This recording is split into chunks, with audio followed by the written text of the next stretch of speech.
ഇന്ന് ചെയ്യുന്നത് കേക്കിൻ്റെ മുകളിലൊക്കെ നെയിം എഴുതാൻ ഉപയോഗിക്കുന്ന ഈ ഒരു ചോക്ലേറ്റ് ബോർഡ് എങ്ങനെയാണ് ഉണ്ടാക്കുന്നതെന്നാണ്. അതോടൊപ്പം കേക്കിൻ്റെ പാക്കിങ്ങും കൂടി കാണിക്കുന്നുണ്ട്.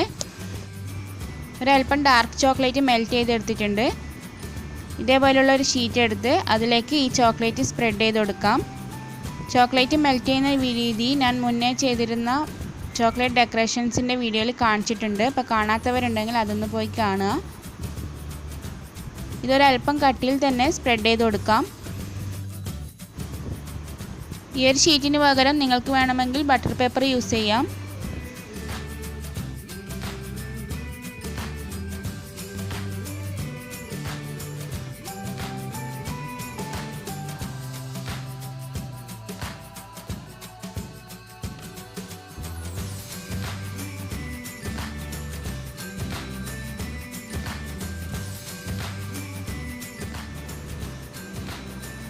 ഇനി ഇത് പ്ലേറ്റിലേക്ക് മാറ്റി വെക്കാം.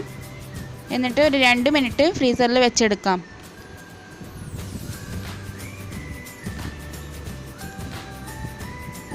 ഇതിപ്പോൾ ഞാൻ ഫ്രീസറിൽ വെച്ച് സെറ്റാക്കി എടുത്തതാണ്.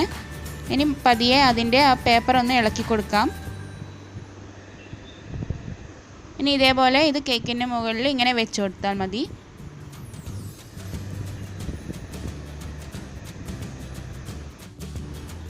ഇനി അതിൻ്റെ മുകളിൽ നെയിം എഴുതി കൊടുക്കാം. കേക്കിൻ്റെ മുകളിൽ നെയിം എഴുതുന്ന വീഡിയോ ഞാൻ മുന്നേ അപ്ലോഡ് ചെയ്തിട്ടുണ്ട്. അതിൻ്റെ ലിങ്ക് ഡിസ്ക്രിപ്ഷൻ ബോക്സിൽ കൊടുക്കാം. അപ്പോൾ കാണാത്തവരുണ്ടെങ്കിൽ അതും ഒന്ന് കണ്ടു നോക്കുക.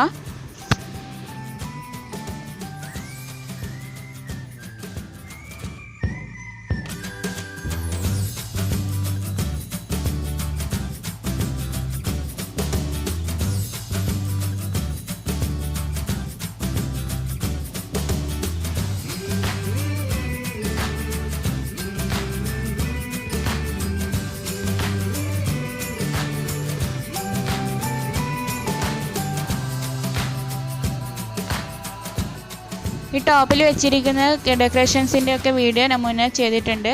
അതിൻ്റെ ലിങ്കും ഡിസ്ക്രിപ്ഷൻ ബോക്സിൽ കൊടുക്കാം.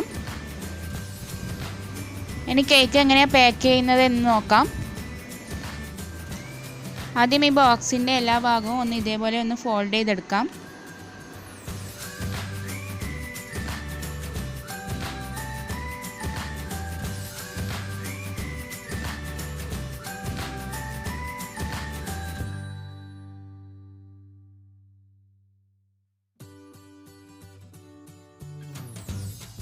ഇനി ഈ കേക്ക് വെക്കുന്ന ഭാഗത്തിൻ്റെ ഈ സൈഡ് ഇതേപോലെ ഒന്ന് ആക്കി കൊടുക്കാം. ഉള്ളിലേക്ക് ഇറക്കി വെച്ച് കൊടുത്താൽ മതി.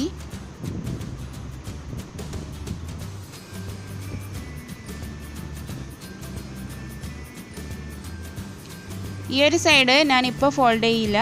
അതിന് കേക്ക് വെച്ചതിന് ശേഷമാണ് ഫോൾഡ് ചെയ്യുക. ഈ വീഡിയോ ഞാൻ മുന്നേ എടുത്തു വെച്ചതായിരുന്നു. ഇനി ഈ വശവും ഇതേപോലെ അകത്തേക്ക് ഫോൾഡ് ചെയ്ത് കൊടുക്കാം.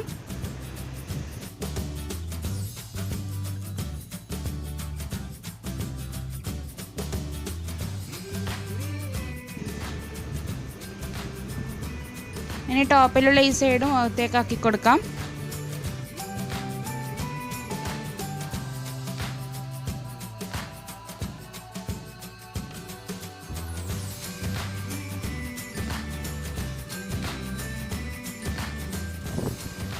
ഇനി ഈ സൈഡ് സെലോ ടേപ്പ് വെച്ച് ഒന്നൊട്ടിച്ചെടുക്കാം.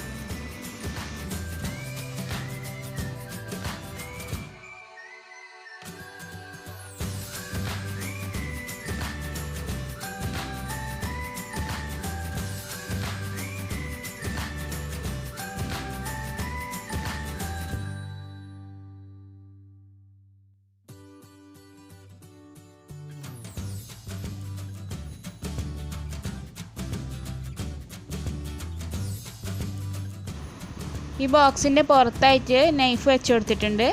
അതൊന്ന് ക്രോസ് ആയിട്ട് സെല്ലോ ടേപ്പ് വെച്ച് ഒന്ന് ഒട്ടിച്ച് വെച്ചിട്ടുണ്ട്. ഈ വീഡിയോ ചെയ്തത് അറിയാത്തവർക്ക് വേണ്ടിയാണ്. അപ്പോൾ അറിയുന്നവരുണ്ടെങ്കിൽ ഒന്ന് ക്ഷമിക്കുക. അപ്പോൾ വീഡിയോ ഇഷ്ടമായാൽ എല്ലാവരും ലൈക്ക് ചെയ്യാനും ഷെയർ ചെയ്യാനും ഇതുവരെ സബ്സ്ക്രൈബ് ചെയ്യാത്ത ആരെങ്കിലും ഉണ്ടെങ്കിൽ സബ്സ്ക്രൈബ് ചെയ്യാനും മറക്കരുത്. Thanks for watching.